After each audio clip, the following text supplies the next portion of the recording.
31 تاریخ دی یعنی سبا به نوی کال شروع کی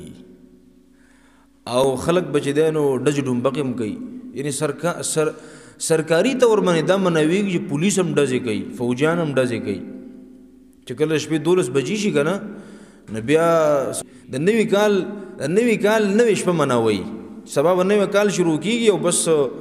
خلق چې دینو بیا سوږي د الله نافرمانی شروع کی اسمان په ډزو باندې ولي اسمان په ډزو ولي د الله نافرمانی بکې الکان لارو تر وځي په 400 په 100 بل څه باندې شروع کی په غانو بجانو باندې شروع کی نو اسی تاسو د جو تاسو کوم بده ځکه وخت ده چې د انسان د ژوند یو کال کټ شي نو د خفغان په کار ده کله خوشحالي په کار ده دنه خو جړه په کار ده چې الله یو کال تیر شو ما په دې کال کې سو کله ست دور می واله زما د ژوند خو یو کال کټ شو او په دغه شپه باندې د خصوصیت سره پاسې د وختي په کار دي چې د په خپل تیر کال باندې سوچو کې ما په تیر کال کې څه کړی ما په تیر کال کې د الله نافرمانی څومره کړې دي او د الله بندگی می څومره کړې ده د شیطان بندگی می څومره کړې او د رحمان بندگی می څومره کړې ده الله می خفه کړې څومره ده او الله می خوشاله کړې څومره ده په دې ولې لږ سوچ پکار ده او موږ په زید دي چې په خپل تیر کال باندې افسوس وکړو په دې ګناهونو باندې افسوس وکړو الله ته وجاړو چې الله در روان کال نه اللهم اهله علينا بالامن والايمان الله در روان کال لمن د امن کال راول د ایمان کال ربنا راول اسنه چې بیمانه پکې شم چلته والسلامتی والاسلام الله دا کال سلامتی کال زمونږ د پاره وګرځوا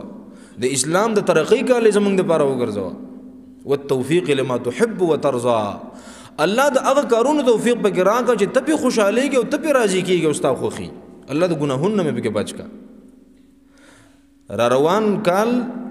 په دې باندې جړه په کار ده چې الله را روان کال په ماده بل کال را روان دی الله په دې کال کې د نیکو توفیق راکړه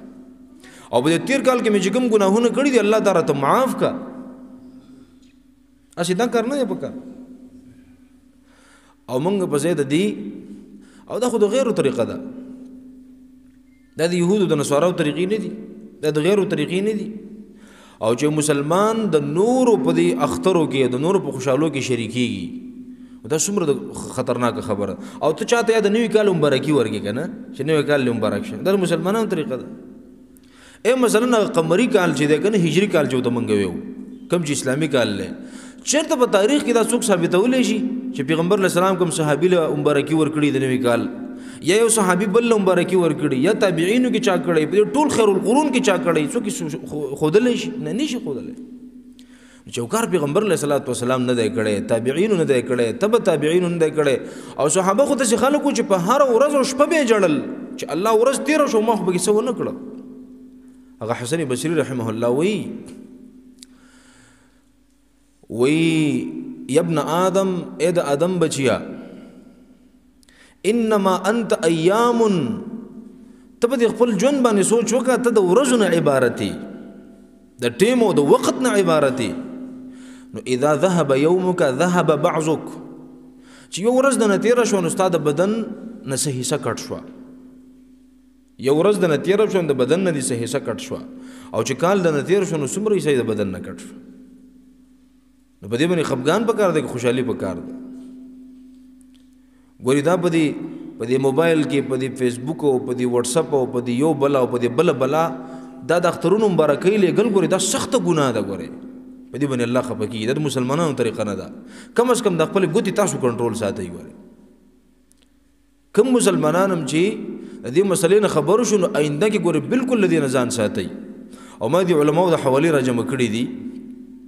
شیخ الاسلام ابن القیم لیکلی دی رحمه الله تعالی چې د کافرانو سره د غیب په تهوارونو کې شریکېدل په دې خوشالو کې شریکېدل غیل مبارکین ورکول وې دا حرام بالاتفاق دا ټول امت په نسبت اتفاقی تور دا حرام کار دی چا متجاوز نه دی ویل او چې چا یو ای دا خو ته یو کس له د ګناه زیره دغه ورکې کنه مبارکي ورکې ګناه نه ده ګناه ده کنه نو ته یو کس له د ګناه مبارکي ورکې دا ښه کار دی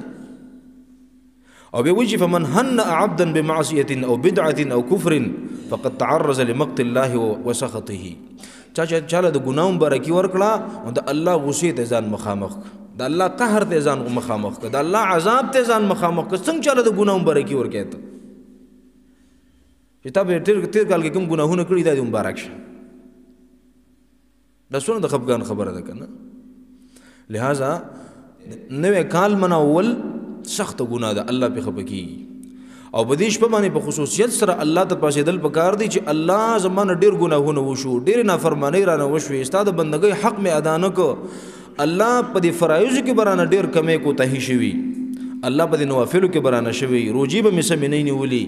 منځونه به مې سم نه کړي، زکات به مې سم نه ورکړی، غیبتونه به مې کړي، دروغ به مې ویلي، چغلي به مې کړي، بدنظري به مې کړي، وګونه به مې غلط استعمال کړي، سوچ او فکر او خیال به مې غلط استعمال کړي، لاسونه او خپې به مې غلط استعمال کړي، الله رښتې به مې پکې ختمې کړي، څوک به مې والی، په چا به مې ظلم کړی، د چا به مې حق والی، الله دا راته معاف کا. په دې خبرو جاڼه پکار ده. لہذا مسلمان چې سړی ځان ته مسلمان وایي که نه، د الله پیغمبر چې څه کړي دي نو په هغه کې دنیا او د آخرت کامیابي ده، چې نه دي کړي نو په هغه کې کامیابي نشته دی. موږ ویو که نه چې دنیا او د آخرت خوشحالي د الله رب العالمین په حکمونو د پیغمبر علیه الصلاة والسلام په طریقو کې دا ویو که نه، خو دا عملا ثابتول هم پکار دي. الله رب العالمین دې د عمل کولو توفیق. محمد ابراهیم محمدی